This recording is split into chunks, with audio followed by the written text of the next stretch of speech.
Merci beaucoup Maria Franca pour cette intervention très riche. Alors on est un certain nombre ici à avoir des questions et puis à pouvoir animer justement la discussion et lancer des pistes de réflexion sur un sujet dont il faut peut-être dire que pour commencer, la réflexivité académique fait encore un petit peu défaut. Je ne sais pas si en histoire de la philosophie on est, comme certains le disent, en retard ou comme d'autres de manière beaucoup plus polémique encore.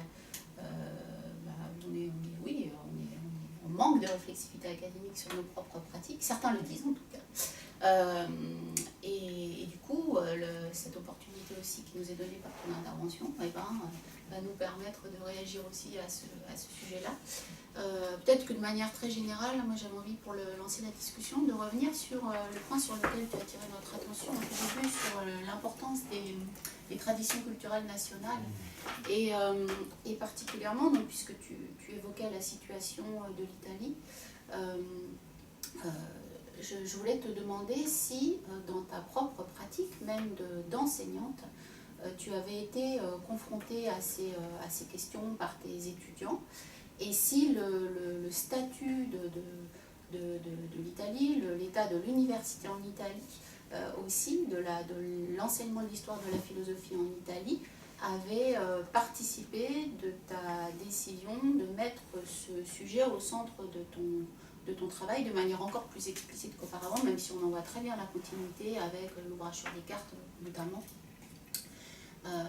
Autrement dit, est-ce que la particularité de la situation italienne, s'il en est une, et je crois qu'il en est une parce que les Italiens sont parmi les meilleurs historiens de la philosophie du monde, a impacté ta réflexion sur ces sujets-là et a donné à ton propos une actualité ou une urgence particulière.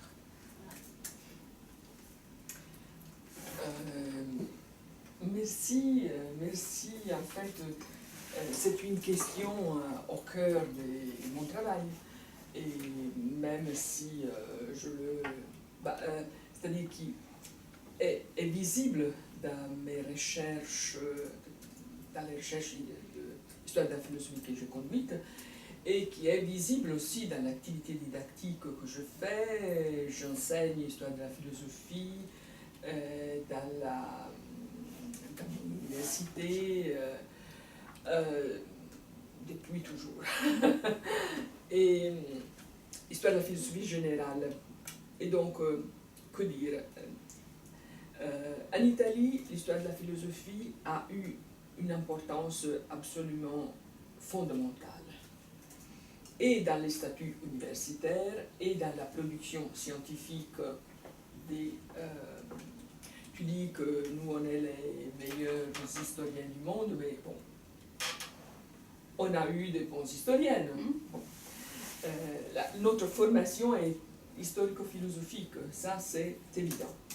Du point de vue académique, l'histoire de la philosophie a toujours eu une rélevance fondamentale parce que dans les curricula des étudiants, l'histoire de la philosophie est incontournable.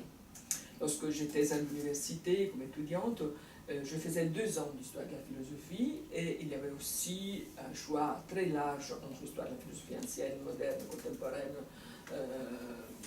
médiévale, etc. Maintenant, en fait, l'histoire de la philosophie est un peu sous attaque. Donc, la diffusion de la philosophie analytique, la diffusion des sciences cognitives est de plus en plus importante, ce qui est une valeur de notre université, bien sûr, et de nos études, mais qui, disons, tente d'une certaine façon à réduire le domaine de l'histoire de la philosophie, et pour ceux qui tiennent des institutions académiques, et pour ceux qui tiennent aussi de la recherche historico-philosophique sur laquelle on continue à s'interroger. et donc je disais qu'il y a justement un volume de l'année passée, 2017, de cette revue consacrée à la réflexion historico-philosophique. Il y a plusieurs volumes de la Rivista di Storia della Filosofia de Milan, celle qui a été fondée par Mario Dalpra, et dédiée, consacrée à cette discussion qui, disons, pluralise les voix dont on est relativement conscient, hein, au sens que nous, on s'approche de l'histoire de la philosophie avec tout ce poids, d'une certaine façon, mais toute cette richesse, de l'autre façon, de cette conscience de la problématicité de la discipline. Avec les étudiants, la chose est plus évidente encore, au sens que les étudiants sont obligés de faire l'histoire de la philosophie,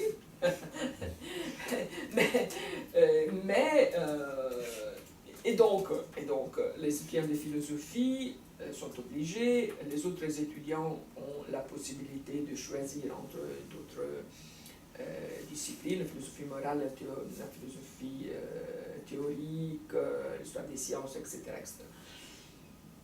Donc, quelle attitude avec mes étudiants? Avec mes étudiants, en particulier pour les étudiants de licence, je préfère aborder l'histoire de la philosophie par, disons, grand sujet, lisant autour de ce sujet des textes, disons, de base, des classiques, des hyper-classiques.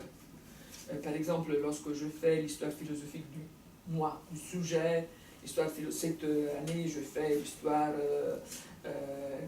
cause et raison des philosophes, et donc des textes, je travaille sur la philosophie, disons, ainsi dite moderne, et donc ce sont des textes de philosophie moderne, et donc à partir du discours de la méthode,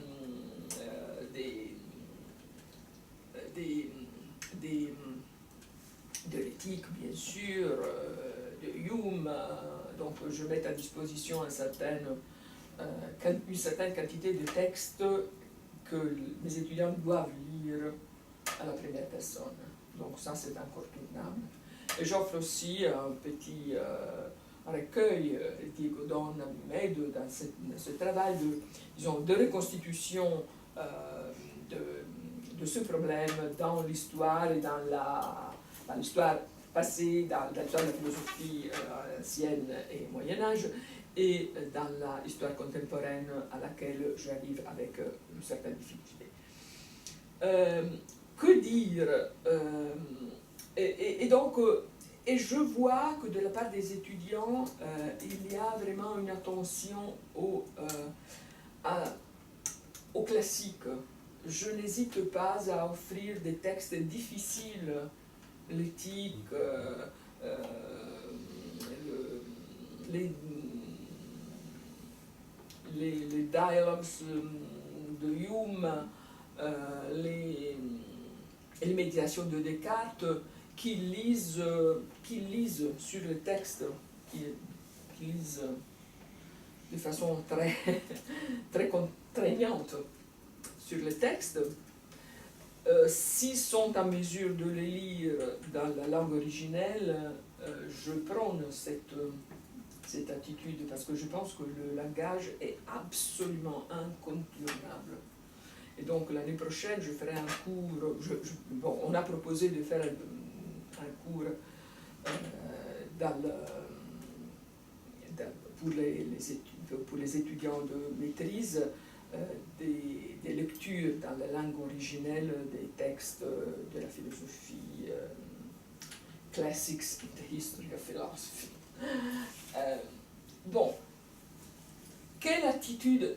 Si, de ce point de vue, je pense que les textes sont absolument fondamentaux, et même la langue, et je pense que la langue dans laquelle les textes sont écrits c'est absolument incontournable. Le lexique, je suis une élève de Tullio Gregori, donc le lexique est absolument incontournable, et le lexique, disons, soutenu par les dictionnaires de l'époque de façon à comprendre le sens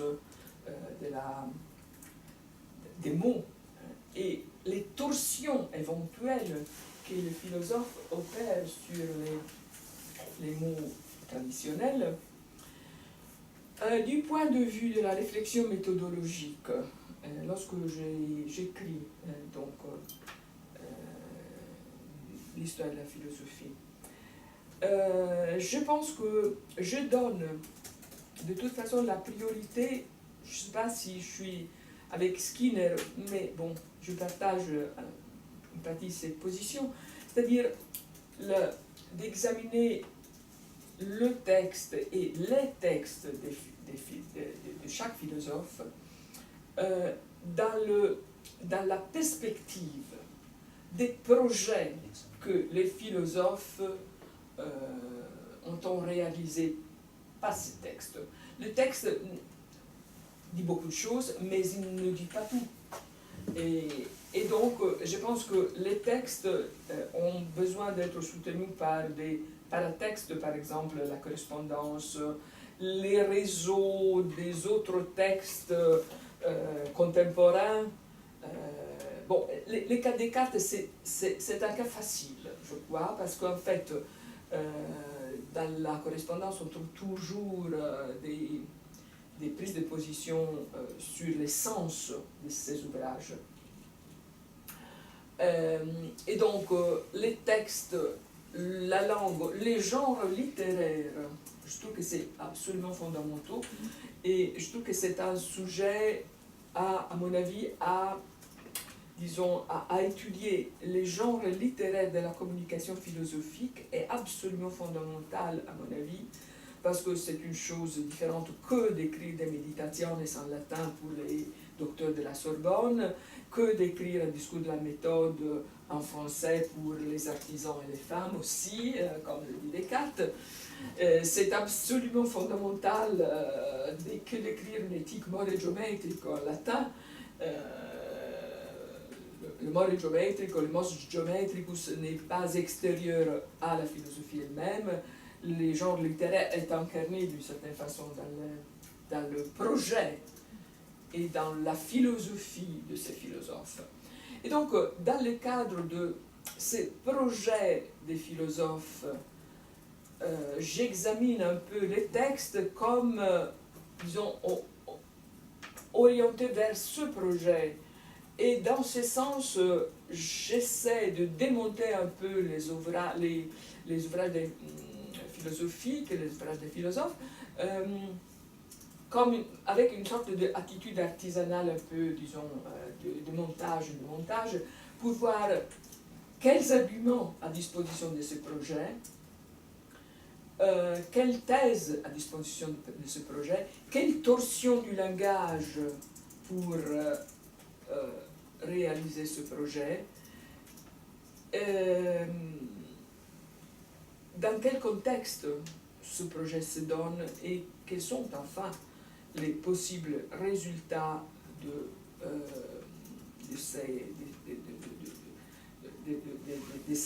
la possible réalisation de ce projet. Je pense par exemple les méditations, je lis les méditations de Descartes comme disons dans le sens que Descartes lui-même il dit mais pas dans les méditations mais dans les lettres malsaines. Ce sont les fondements de la physique. Et donc je lis ce texte dans cette perspective, les fondements de la physique, et donc quels sont les enjeux, quels sont les arguments. Et donc je vois par exemple la métaphysique, la ainsi dite métaphysique de Descartes, qui n'a jamais appelé les méditations métaphysiques, il les appelait de prima philosophia. D'ailleurs, le défi avec Aristote est toujours, disons, la comparaison avec Aristote, plante superbe avec plante superbe, est toujours au cœur, à mon avis, de la philosophie de Descartes. et je vois comment ces arguments s'organisent pour... c'est ce que j'ai toujours... je n'aime pas... disons, dans cette recherche, il est évident qu'il faut considérer les sources, bien sûr, de la pensée, mais aussi la torsion des sources. Comme Descartes il dit dans les règles, bon, je ne peux qu'utiliser la langue commune, mais je l'investis d'un nouveau sens. Et donc, voilà ce que je fais un peu sur mes études. Bon, les textes, lisant de l'intérieur, mais aussi les démontant en perspective, une sorte de, disons, Morgan a utilisé ce perspectivisme, cette définition de perspectivisme historique. Et je pense que c'est un peu ça que j'ai, sans savoir, sans lui donner un nom, mais je pense que c'est un peu dans ce sens que j'ai toujours travaillé, une philosophie, disons par projet, une histoire de la philosophie sur les projets, sur les figures, par exemple. Peut-être que mon cas est un cas facile, au sens que Descartes, Spinoza, ce sont des cas relativement faciles, au sens que parce qu'ils ne sont pas des philosophes professionnels, ne sont pas des professeurs de philosophie. Donc, si vous avez Kant, si vous avez Hegel, ils sont des professeurs de philosophie. Donc, voilà, les professeurs de philosophie font ça. Bon, Descartes n'est pas un professeur de philosophie. Spinoza a toujours refusé d'être professeur de philosophie. Et donc, c'est plus à la fois facile et difficile, au sens que il faut envisager un projet. Pourquoi Descartes fait-il le philosophe? Pourquoi Spinoza écrit-il l'éthique? Pour Kant, c'est évident. Pour Hegel, ce sont des leçons, souvent. Et donc, voilà, je banalise un peu la chose. Mais parce que j'aime plutôt les philosophies des non-professionnels, malgré le fait que je suis professionnel, c'est ce que je dis toujours à mes étudiants. On voit qu'il n'est pas professeur, on le voit. Et donc, je trouve que ça, c'est à la fois plus compliqué, mais à la fois plus simple, parce que s'ouvre directement sur certaines perspectives, projets qui sont, eux, plus intéressants, très intéressants plutôt que l'examen interne, disons, des contradictions internes. Je déteste le travail minutieux de ceux qui essaient de trouver les contradictions. Par exemple, je trouve que c'est génial cette idée de Descartes de méditation, de ce bloc de philosophie qui sont les objections et réponses. Et on peut mesurer en fait, lisant ça, la distance qui sépare les professionnels de la philosophie, Kant, par exemple, ou bien, enfin, les septièmes, de réponses de Descartes, qui est toujours au-delà de ce problème, disons, un peu de petit maître d'école. Je voudrais en fait focaliser encore sur cette relation, à mon avis, cruciale entre texte, contexte et projet, surtout projet, comme vous avez dit. Je pense dans ces cas que les colloques que vous avez cités, les colloques de Royan-Mont, est central. C'est un moment central sur ce débat sur la conception de l'histoire de la philosophie et surtout sur l'idée sur la possibilité, sur la légitimité d'une idée systématique de la philosophie. Le mérite du colloque, théoriquement, à mon avis, est d'ouvrir de nouvelles pistes d'enquête. De nouvelles pistes d'enquête, en fait, plus attentives aux biographies intellectuelles, au développement des idées et à l'axiomatique des principes, c'est dans ce sillage qui se développe dans les recherches de Geneviève Clovis-Lévis sur la discussion de la métaphysique cartésienne, un parcours accidenté, complexe, ou Jean-Marie Bessade, sur les différentes méthodes de Descartes.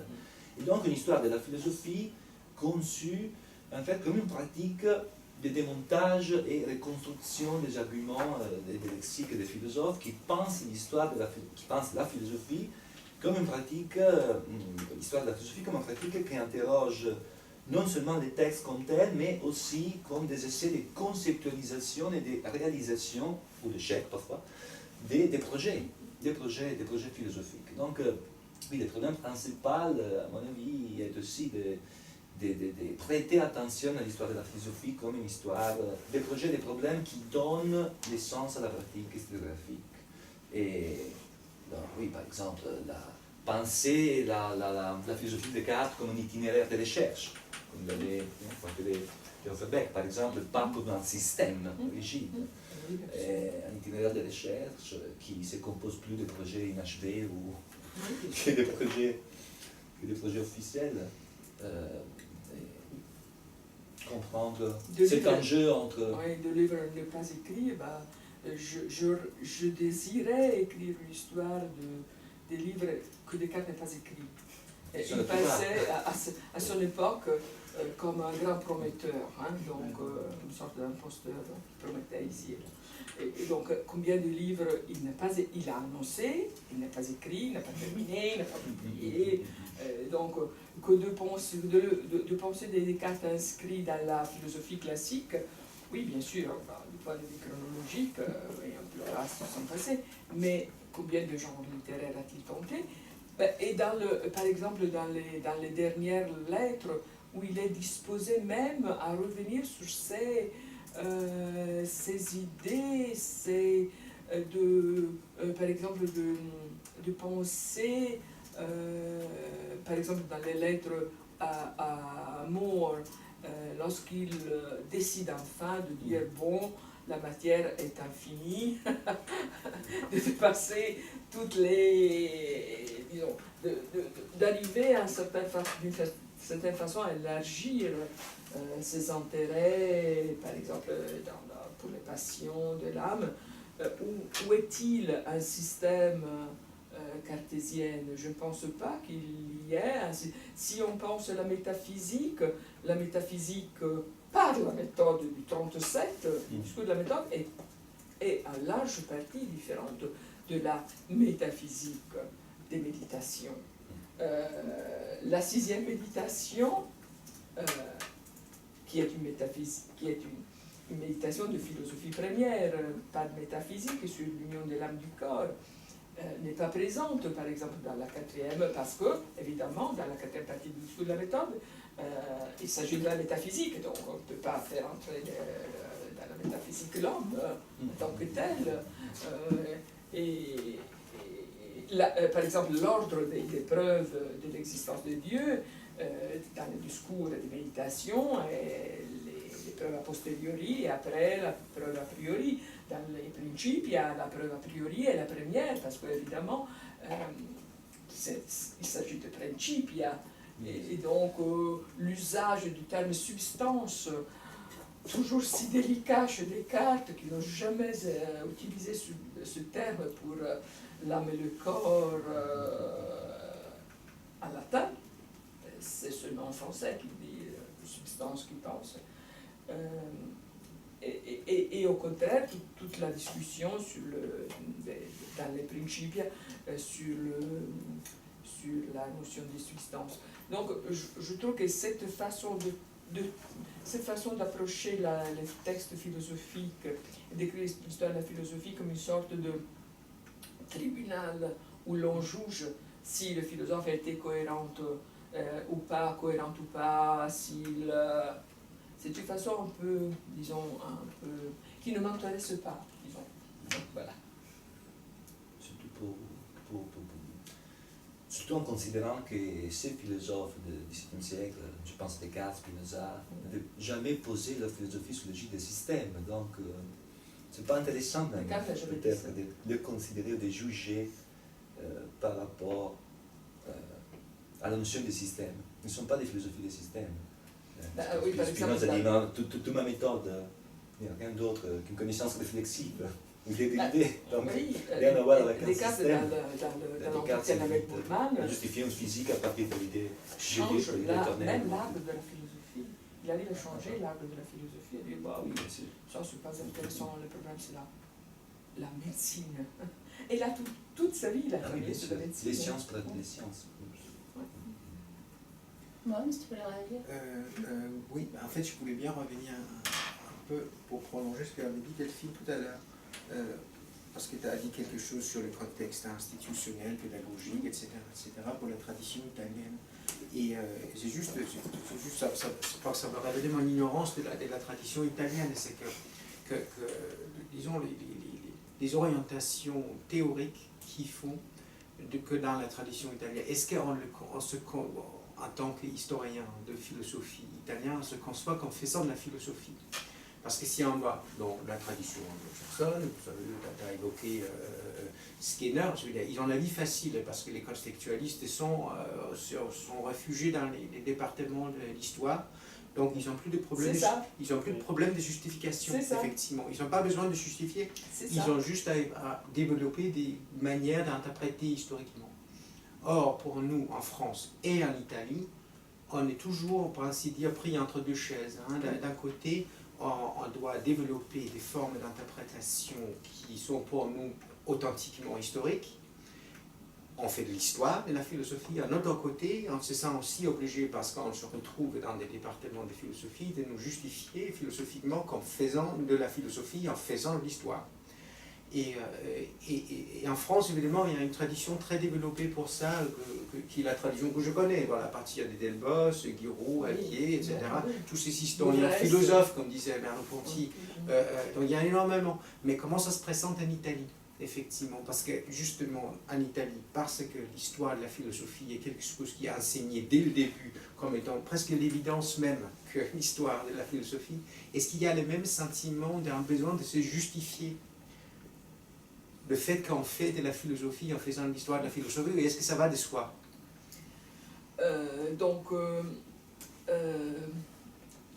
En Italie, j'aborde la question d'une certaine façon paradoxale, au sens que les historiens de la philosophie ne se sentent pas des philosophes en général.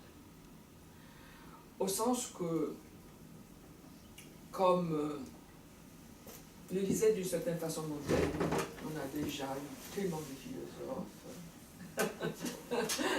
que je pense toujours à cette magnifique entretien entre Descartes et le pseudo quelque chose dans les Champs-Élysées, dans les dialogues des morts de Fontenelle, où à la nouvelle qu'un nouveau philosophe est en train d'arriver, le pseudo quelque chose s'adresse à Descartes en disant un autre philosophe. Et il y a un autre philosophe encore. et donc, on ne se sent pas, disons, en principe, en général, on n'a pas d'option philosophique préliminaire pour la lecture des textes. C'est-à-dire que nous, on a vraiment une formation historique au sens que, historico-philosophique, au sens que on doit connaître beaucoup de philosophes, ça oui. On doit connaître beaucoup de textes de philosophes. Nous, pour arriver à faire de l'histoire de la philosophie, on doit connaître les classiques et anciens, de la philosophie ancienne, de la philosophie Moyen-Âge, de la philosophie moderne, de la philosophie contemporaine. Ça, oui, notre formation est ça. C'est indépassable. Donc, nous, on connaît en principe, donc, bien sûr, et de moins en moins, peut-être. On a une formation solide de ce point de vue-là, et donc, même dans les lycées, on devait du moins lire des textes philosophiques, ou du moins des anthologies de textes. Par exemple, l'histoire de la philosophie, les manuels d'histoire de la philosophie de lycée, que je conseille encore à mes étudiants, ont en général une partie d'anthologie des textes. Et donc nous on arrive à l'histoire de la philosophie, faire de l'histoire de la philosophie avec on arrivait avec un bon travail sur les textes. Oui. Donc, mais je crois que la question que je posais, c'était pas tellement par la pédagogie qu'on fait, mais plutôt poser la question pourquoi c'est devenu comme ça. Je veux dire, par exemple, en France, c'est très facile à expliquer pourquoi l'histoire de la philosophie joue un rôle tellement important dans la manière dont la philosophie est enseignée, Victor Poussin et compagnie. Mais en Italie, ça s'est construit comment? C'est quel genre de tradition philosophique qui a fait qu'un tel régime... Ah bah oui, c'est l'idéalisme de Croce. C'est l'idéalisme de Croce. C'est ça. Gentile, oui. Pour lequel C'est la philosophie était l'histoire de la philosophie. Comme d'ailleurs Hegel. Et l'hégélianisme qui a précédé au XIXe siècle. Oui, aussi. et l'hégélianisme, Une tradition qui a été mise à cri, en effet, dans les années 60, oui. 50, Donc, 60. la grande rupture, c'est 45. Avec l'arrivée du pragmatisme, oui, de la philosophie empirique. oui, et ça a été, donc, du point de vue institutionnel, c'est la grande tradition idéaliste qui a formé ce cadre général. Idéaliste historiciste. Et historiciste. De Vico à Hegel. De Vico, Croce, Gentile, même si Croce et et pas Gentile. seulement philosophie. Et pas seulement Ça philosophie. imprègne l'ensemble de la culture italienne. Oui, c'est ça. Ah oui, je veux dire, institutionnellement, ça a été Du point une de- puissance oui. comparable Une puissance à énorme. Poussin. Et donc, et ça explique aussi, si vous voulez, les limites, d'une certaine façon, de notre approche philosophique.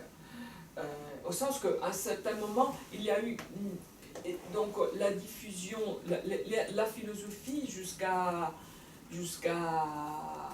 disons, la première moitié du XXe siècle était justement l'idéalisme ou bien le positivisme aussi. Hein. Et à un certain moment, il y a eu une sorte de rupture avec les jeunes, disons.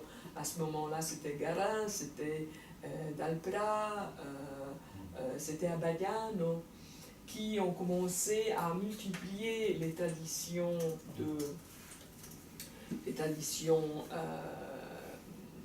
philosophiques. Paraison, qui ont Banfi, qui ont introduit aussi des philosophies, disons, pas seulement de cette tradition. Il y a eu une grande, importante ouverture vers le pragmatisme, par exemple, la phénoménologie, la traduction de textes. Nous avons eu un moment magnifique de traduction. Lorsque j'étais à l'université, une grande traduction, une grande quantité de traductions de textes. On a parlé à un certain moment de néo-lumière, des néo-illuminismes, dont par exemple Antonio Santucci, qui a été mon professeur à l'université, dont Paolo Rossi, dont Mario Dalpra, qui ont introduit beaucoup de textes de l'empirisme et du rationalisme.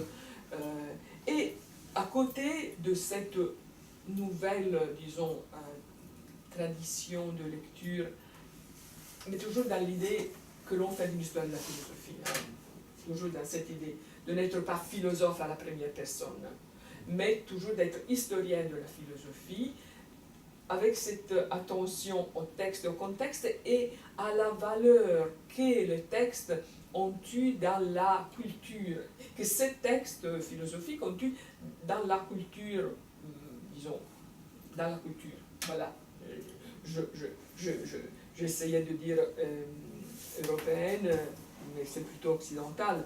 Si je pense au James que Santucci a traduit, si je pense au Dilthey qu'on a introduit, au Dewey qu'on a discuté, et c'est donc cette tradition, disons, l'idéalisme et cette nouvelle tradition de rupture de cette philosophie, cette inspiration philosophique, mais dans l'essence de l'histoire de la philosophie. Et il y a eu la grande école de Garin, qui vraiment, pour laquelle l'histoire de la philosophie est surtout historique, et donc d'où la grande culture. Et une histoire de la culture en même temps. Elles sont indissociables. Indissociables. Et même une grande érudition mise à service de cette reconstitution des textes, de cette attention on voit bien d'où Tullio Gregori, avec cette idée du lexique, vraiment ce grand travail sur la parole des philosophes. Et puis la tradition de l'histoire des idées ou de l'histoire du concept comme Franco Venturi et à l'Allemagne, à Koselleck, comment ça s'en sert dans tout ça? Ah ben oui, Franco Venturi est un historien Ouais. que j'adore, que j'aime beaucoup. Mais c'est pas quelqu'un qui est considéré comme quelqu'un qui travaille en histoire des Non, philosophes. non, pas du tout, pas du tout. Non, parce que, oui, il y a aussi des régimes, disons, académiques, au sens que, si vous êtes l'histoire de la philosophie, vous êtes M, fil 06. Il y a des classes de concours. Au contraire, Franco Venturi, c'est sto histoire, et donc, voilà. Et... Comme chez nous, les sections de CNU. Mm. Ou t'es en section 17, ou t'es en... Oui, c'est Tu ça. fais l'histoire des Oui. sciences. Oui, c'est ça. Oui, non, mais cela dit, les ouvrages de... Si on n'est pas censé de justifier notre existence dans un département de philosophie, si jamais on doit défendre l'hégémonie qu'on avait, mais non, on doit défendre l'hégémonie qu'on avait auparavant, l'histoire de la philosophie se nourrit beaucoup par exemple, d'histoire littéraire, par exemple, d'histoire historique. Franco Venturi est, pour mes étudiants qui travaillent sur le XVIIIe siècle, est une source absolument indépassable, sans aucune méfiance, disons, culturelle, comme d'ailleurs l'histoire des sciences. L'histoire des sciences nourrit en principe l'histoire de la philosophie de façon absolument fondamentale en Italie. En fait, j'ai été toujours... D'ailleurs, il y a chez vous une histoire générale classique qui s'appelle Histoire de la philosophie et des sciences. Histoire de la philosophie et des sciences. Je ne sais plus qui Oui, c'est. Oui, c'est ça. Je pense aussi que les mérites de toutes ces écoles étaient par rapport à l'idéalisme, était même de soustraire l'histoire de la philosophie, en fait, d'une philosophie de l'histoire. Oui, c'est ça. Qu'il était là, Oui, à savoir ça, la réduction de l'histoire de la philosophie au système. Ça, c'est... Qu'il était... De voir une sorte de réalisation du d'une finalité, d'un sens de la philosophie dans l'histoire de la philosophie. Non, ça c'est vraiment le concret des textes. Et même, j'arrive même à penser, je me souviens de mon expérience avec Tullio Gregori, il me disait il faut faire attention aussi aux livres au format des livres. Les méditations étaient des livres pocket. Ce qu'on appelle en France l'histoire du livre, Oui. qui est une discipline à part, et Oui. que les philosophes ont très mal intégré, Oui. pour ne pas dire pas intégré du tout. Oui. Chez nous, il faut faire une grande attention parce que le format du livre est aussi l'essence de ce livre. C'est pas par hasard que Perdit, je crois,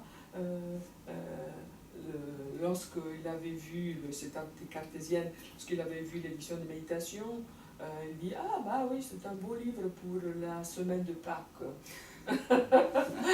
Donc le format des livres, je me souviens des leçons magistrales de Tullio Gregori qui me disait oui, les éditions, il faut faire les éditions, bien sûr, mais il ne faut pas oublier aussi le format des livres qui sont absolument essentiels, même à la compréhension de la philosophie elle-même et des projets philosophiques inscrits dans cette perspective. L'histoire littéraire. L'histoire littéraire est assez importante et même, disons, d'une façon, ce qu'on se plaint, nous, les historiens de philosophie, est qu'on n'a pas assez d'instruments littéraires pour aborder les textes dans leur complexité, dans leur genre littéraire. Ce que je prône, c'est toujours une histoire des genres littéraires de la philosophie. Ce qui, pour la philosophie moderne, est relativement... est très compliqué parce qu'il y a beaucoup pour l'Antiquité, je ne sais pas, bon, l'Antiquité à mon avis, l'Antiquité a d'autres instruments. L'histoire de la philosophie ancienne a d'autres instruments. Majoritairement philologiques. Ou qui croisent la philosophie analytique, je dis. Qui croisent la philosophie analytique, qui sont plus proches de la philosophie analytique. Parce qu'en fait, oui, Aristote faisait des cours, bon, voilà, ça c'est... Mais Platon, par exemple, Épicure, bon, quel projet philosophique, donc la biographie des philosophes et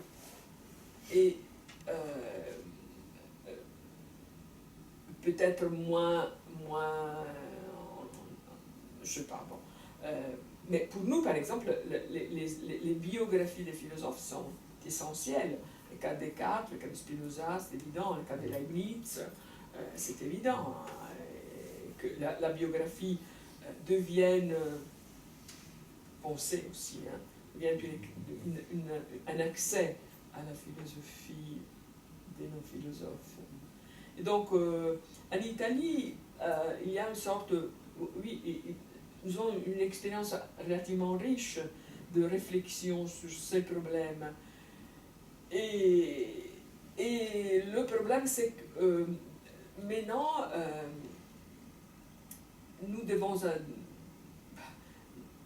Nous, on jouissait d'un statut particulier de l'histoire de la philosophie. Donc, beaucoup de professeurs, beaucoup d'étudiants, tous formés de la même façon, donc solides.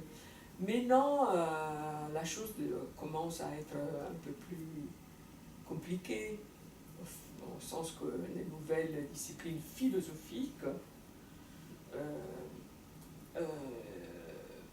deviennent de plus en plus importantes. Mais avec, par exemple, dans mon département, il y a même les plus jeunes qui font de la philosophie analytique, de la philosophie liée aux sciences cognitives, etc., demandent quand même un dialogue avec nous, les philosophes. Les historiens de la philosophie. Les vrais.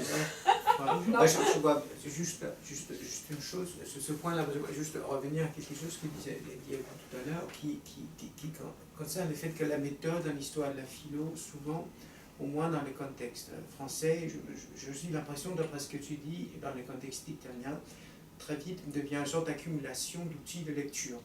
On a toutes sortes d'outils de lecture, on a la biographie, on a la philologie, on a les langues, etc. etc. Et à partir de là, où il y a, sur les questions des méthodes en histoire de la philo, il y a, pour ainsi dire, il y a par les hauts et par les bas. Hein. Il y a par les bas, on construit sa méthodologie en fonction de l'ensemble d'outils de lecture qu'on se construit ou qu'on utilise. Et puis il y a, par l'autre côté, il y a il y a la justification par le haut qui est effectivement se donner une épistémologie historique qui donne une méthode et qui dit je dois faire ceci ou cela. Parfois, ce que je trouve est le vrai problème pour nous dans notre tradition, est un problème que les Anglais n'ont pas tellement, parce qu'ils ont réduit le problème, ils ont démonté le problème par l'institution, mais que nous avons encore, c'est de relier, essayer de voir, mais nous avons tous ces outils de lecture qui paraissent, par l'intuition même, mais ça paraît évident que le format du livre, effectivement, peut avoir un impact sur la manière dont on lit un truc. mais comment un élément, un outil de lecture comme ça, comment ça se retrouve intégré dans une épistémologie historique avec des principes précis pour comment, qu'est-ce qu'on cherche en tant que vérité, quel genre de vérité est-ce qu'on cherche dans les livres, comment on lit les systèmes, en quoi c'est philosophique ce qu'on fait, etc., etc. Et ça, je crois, parfois, c'est un vrai problème. Hein, parce que quand je lis les textes méthodologiques en France, souvent, effectivement, c'est des listes d'outils de lecture qui paraissent, c'est pas évident, oui, que ça sert. Hein. Mais pourquoi? Et ça sert à quoi exactement? À déloger quel genre de vérité? Donc, je ne sais pas qu'est-ce qui gouverne, au moins dans la tradition italienne. Est-ce qu'il y a une réflexion sur ça? Parce que chez les Anglais, il n'y en a pas. Hein. Chez les Anglais, c'est Robert Shackleton qui disait bah, tu crées ta thèse et puis tu fais le chapitre en méthodologie oui, après. Bien sûr. Hein. Oui, c'est ça. Ouais. Donc, ça, c'est le problème des problèmes, bien sûr. Hein. C'est aussi le discours de la méthode. Que dire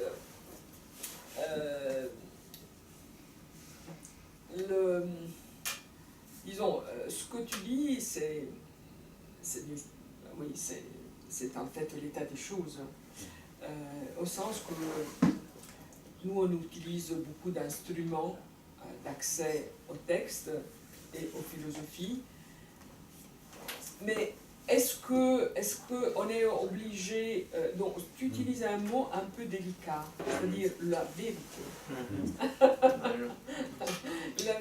C'est justement parce que toi-même, tu disais, vous vous sentez en Italie plus en plus de pression d'engager dans une discussion avec les philosophes. Hein.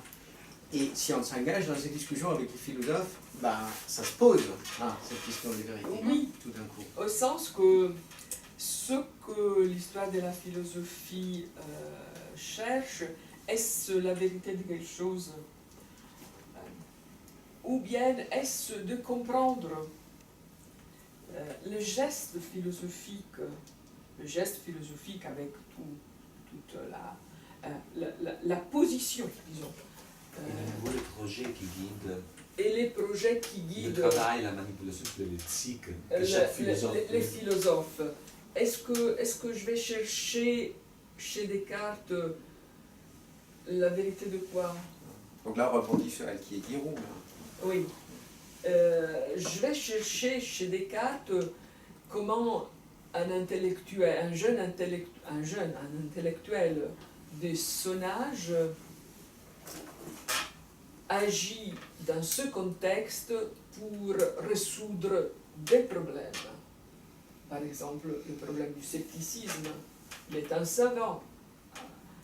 Il trouve que la position de Galilée est trop faible pour défendre la science moderne, parce que l'idée d'une analogie entre l'homme et entre la raison de l'homme et la raison divine a été démontée par Montaigne avec une facilité extrême, la toute-puissance de Dieu. Bon. Et donc, le projet est de sauver la science des accusations du scepticisme, mais à la fois de renforcer la science par une fondation absolument incorruptible, d'une certaine façon. Ce que je fais, c'est de comprendre l'essence de ce projet, de l'inscrire dans son époque, et de voir comment est-ce que Descartes a résolu ce problème, avec quels instruments, avec quelles décisions philosophiques, avec quels arguments rhétoriques. C'est ça que... je suis intéressée à un problème d'un certain moment de la construction de notre modernité et par la mise en œuvre des arguments qui essaient de le réaliser. Puis je peux dire que bon, la question est au cœur aussi des questions contemporaines, par exemple la fondation d'une science, la mathématique cohérente ou pas.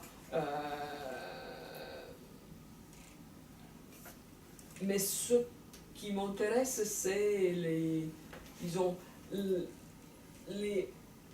les enjeux conceptuels mis en œuvre par ces philosophes pour résoudre des questions et pour répondre à des questions qui peuvent être réactualisées. Par exemple, cette année, j'ai travaillé sur le problème d'une société datée.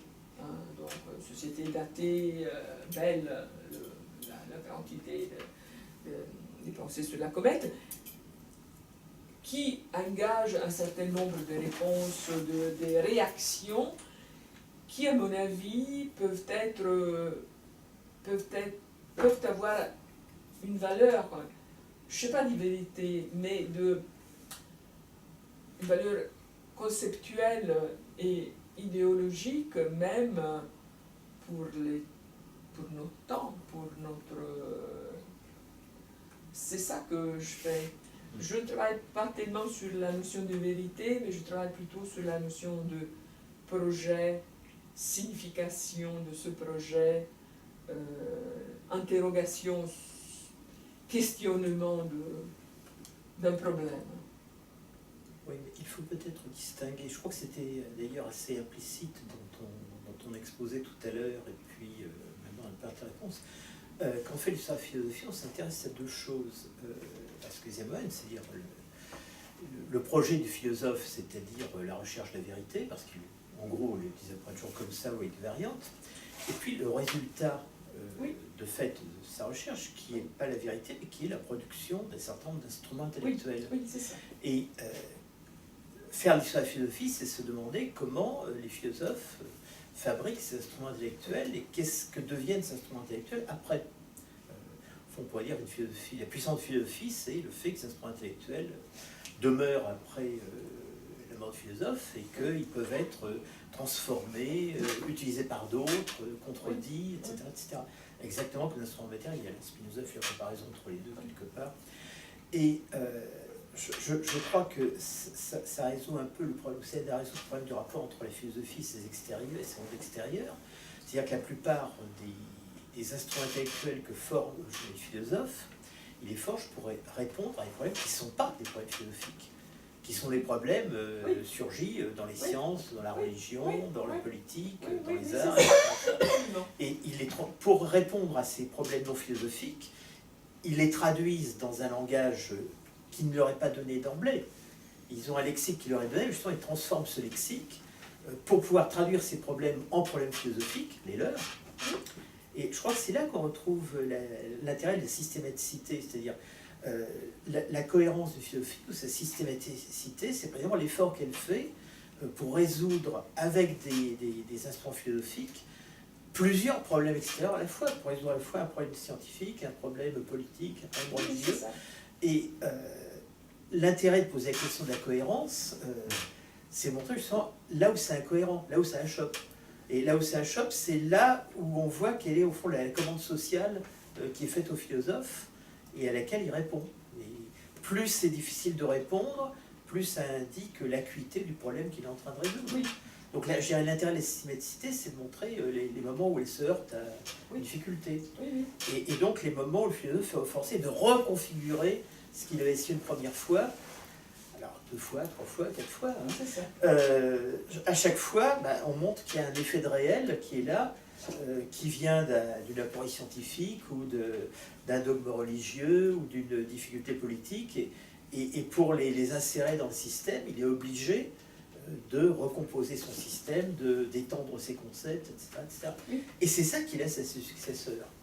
Oui, je pense que je suis absolument d'accord avec toi. Tu as donné un cadre conceptuel que peut-être je ne suis pas arrivée à reconstituer, mais c'est ça que... c'est le problème de l'évidence, de la vérité, c'est plutôt un problème de cohérence, ce que tu dis. Donc, c'est-à-dire que je vois le projet, je vois le problème qui arrive de l'extérieur, comme tu dis, de la société, des sciences, oui, de la philosophie elle-même peut-être, mais bon,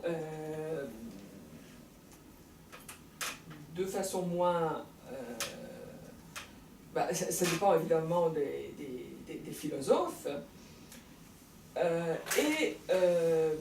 Le démontage des arguments que j'essaie de faire, c'est de voir quels résultats ces arguments obtiennent, à quel point donc la systématicité dans ce sens, je suis absolument d'accord au sens que la construction intellectuelle, si elle a une cohérence, si elle a des fuites, si elle a des limites, si elle a des chutes aussi. Là où elle dysfonctionne. Oui, exactement. Ça, je n'aime pas l'idée du système qui, selon la définition, par exemple, de Condillac, est donc un système comme...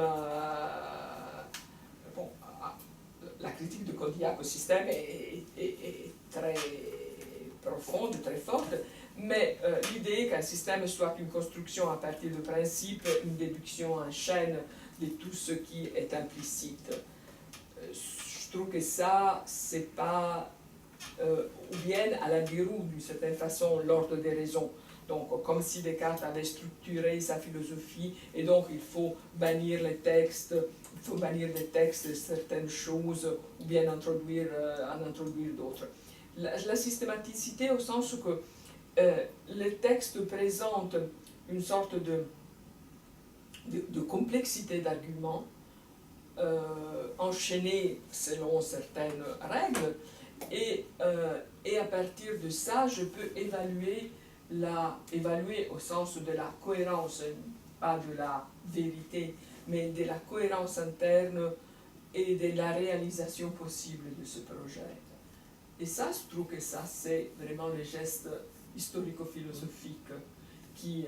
et même de voir aussi les points de fuite de ce système. Par exemple, dans le livre que j'avais écrit sur les images de l'arbre, le labyrinthe, j'ai vu les fuites, les différentes fuites de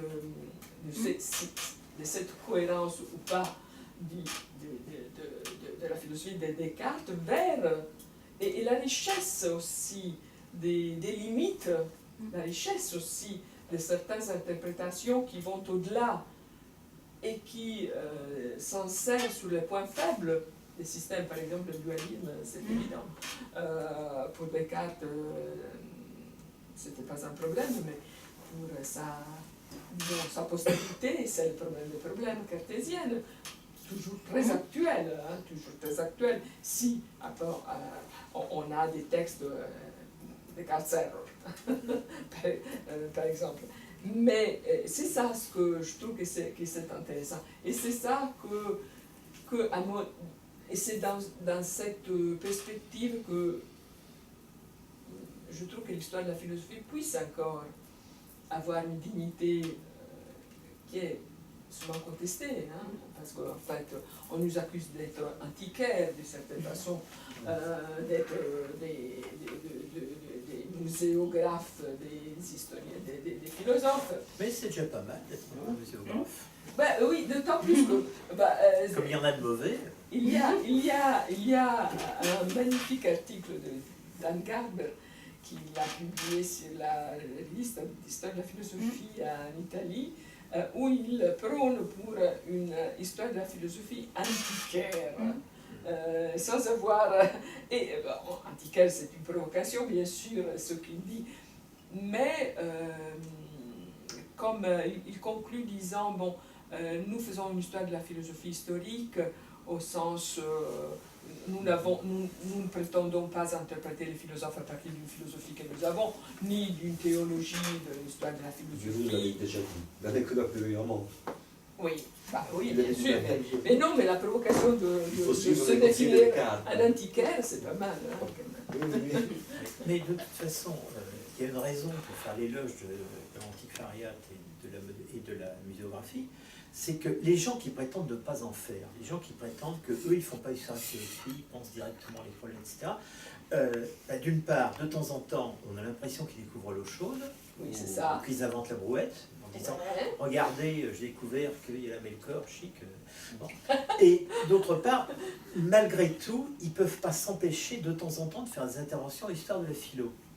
Et de dire « je dis ça contre Descartes » ou « je dis ça ». Et en général, ce sont des contresens énormes. Donc, le choix n'est pas entre faire de l'histoire de la philosophie et ne pas en faire. À un certain niveau, c'est déjà en faire de la bonne ou faire de la mauvaise. Oui,